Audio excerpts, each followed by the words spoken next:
Go where no man has gone before, as they say. The time when Zambia traveled to Mars. Edward Makuka Nkloso, the Zambian director of National Academy of Science, wanted to land Zambians on Mars.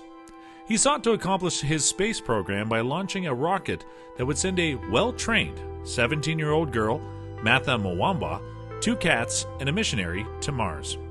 The only purpose of Nkloso sending the missionary was he wanted to establish a Christian ministry to the presumed primitives on Mars.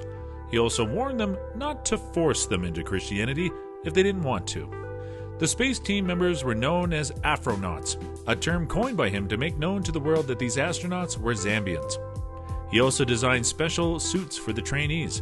Nkloso wore a standard-issue combat helmet, a khaki military uniform, and a flowing cape. Multicolored silk or heliotrope velvet with an embroidered neck and festooned with medals. His astronauts sometimes wore green satin jackets with yellow trousers. He created his own spaceship with an oil drum and let his trainees roll down the hill to give them a feel of space traveling.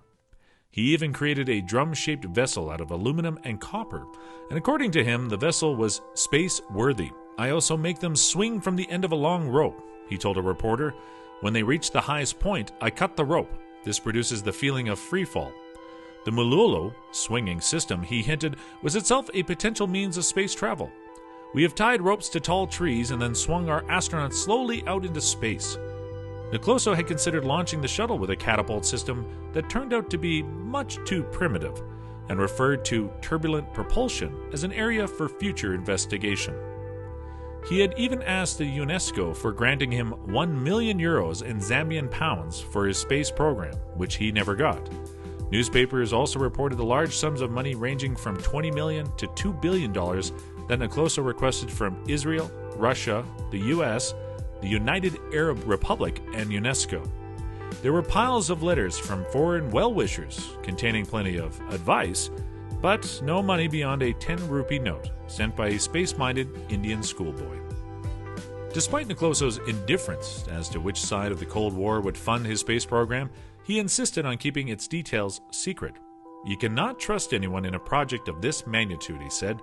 "Some of our ideas are way ahead of the Americans and the Russians, and these days I will not let anyone see my rocket plans." As you may have guessed, the Zambian space program never got off the ground. "My spacemen thought they were film stars. They demanded payment," Nkloso told the AP in August 1965. "2 of my best men went on a drinking spree a month ago and haven't been seen since. Another of my astronauts has joined a local tribe's song and dance group." Even in the early days, Nkloso had complained that they won't concentrate on spaceflight. There's too much lovemaking when they should be studying the moon. Nkloso accuses American and Russian operators of trying to steal his space secrets. "Detention without trial for all spies is what we need." Martha Mwamba eventually got pregnant and dropped out. The program suffered from a lack of funds, for which Nkloso blamed those imperialist neo-colonists who were, he insisted, scared of Zambia's space knowledge. Perhaps the question is not whether the Zambian space program was critical, but why so few have imagined that it would be. Zambian irony is very subtle. We don't have a yes and a no. A painter observed to me on a visit to Zambia last year for an artist workshop. "We have 2 yeses, and one of them means no." The study of the history of Zambian culture is full of theories about doubled or split identity. When W.E.B. Du Bois famously described as the peculiar sensation of always looking at oneself through the eyes of others, of measuring one's soul by the tape of a world that looks on in amused contempt and pity. In a newspaper editorial, Nkloso claimed to have studied Mars for some time from telescopes at his secret headquarters outside Lusaka, and announced that the planet was populated by primitive natives. In fact, he said he could have achieved the conquest of Mars in a mere few days after Zambia's independence had UNESCO come through with the funding. Zambian government carefully distanced itself from the project. Even today, the US is the only country to have successfully landed a spacecraft on Mars, and has yet to spearhead a manned mission to the Red Planet. But while Nkloso may have been a bit crazy, he had clearly zeroed in on the future.